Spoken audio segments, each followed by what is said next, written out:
with an update on the cancelling of influencer Andrew Tate. Nick, tell us about it. Yes, I'm ideally placed to get myself in trouble talking about this because I watched his full video last night. He did a sort of final goodbye video. It's over an hour. I watched it all. I'll summarise it for you and then say why he shouldn't be cancelled. So he pointed out in the video he's a person of colour, which was quite interesting. He used some of the left's language against him. There was a video of him with a girl that he got in trouble for, but he said it was just kink shaming because it was consensual. He even had the girl from the video say, no, that was just completely consensual. It was something with a belt. Anyway, he also debunked this ridiculous human trafficking claim that was made. Someone made a fake human trafficking claim against him, which didn't happen. He talked about how he's had thousands of death threats because of these recent attacks from the media and this recent cancellation, but he's had far more positivity. He said he might come off social media entirely because people can edit his clips any way they want and he'll always get in trouble, and he can't find a way around that. The only suspicious part to me was he said he's going to do more charity work, which is always a red flag to me, because he said he's going to help...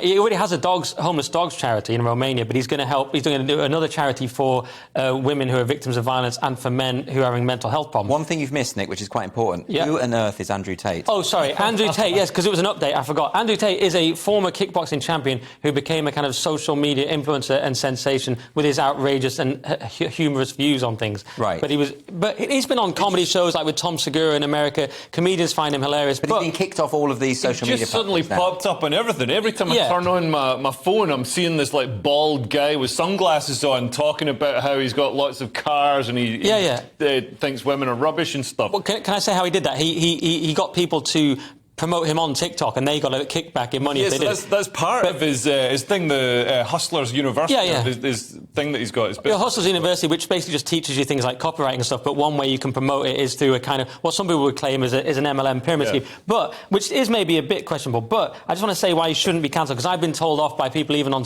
so-called my side why I shouldn't be supporting this guy, because he's had a colourful life. The problem is, whose side are you on? Because we're in a war here, and the people who want to cancel him are unpersoned people like Andrew Tate and Alex Jones. You might not like them. Trump was cancelled from Twitter. You might not like Trump, but it's much more dangerous to be cancelling these people, suddenly unperson them.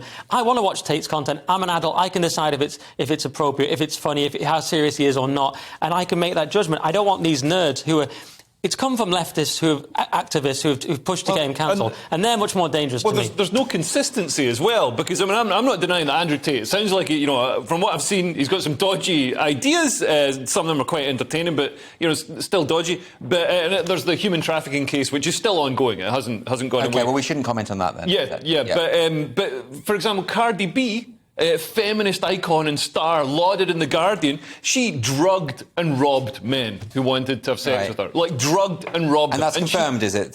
She's admitted it herself. OK, fine. That's, I mean, that's why I'm just checking. And why isn't she cancelled? Why is Andrew Tate cancelled? I mean, look, I've read some of the... I didn't know who Andrew Tate was, but I've read a few of the things he said. He strikes me as someone who says stupid things and things that I would vehemently disagree with. But as you know, I don't think we should cancel anyone. I think it should be my choice as an adult whether I watch it or not. But we do things on Free Speech Nation where we say things with a certain level of irony. He does loads of those things. He has a point, then it's irony. And if you're an intelligent person, you can discern when he's being funny, when he's serious, and when it's in between. And we should have a right to do that. Is that what he's doing? Is he being ironic? I mean, like I said, he's very funny. He's very clever. I don't know him. I don't know who he is. He's making controversial points, sometimes in a funny way. Leo? I think he's tried to use the comedian's excuse, but it doesn't really work, if you're not a comedian. But he's hilarious. He's funnier than a lot of comedians. It cheapens the comedian's excuse. What I would say is cancelling him from mainstream social media, where everybody can keep an eye on him, pushes him underground. I think Telegram is now, vastly used by the sort of, vulnerable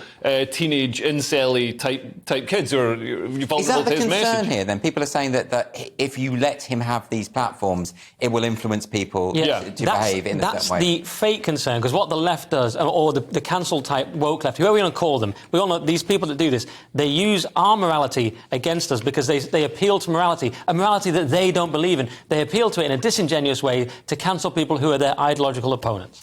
OK, well...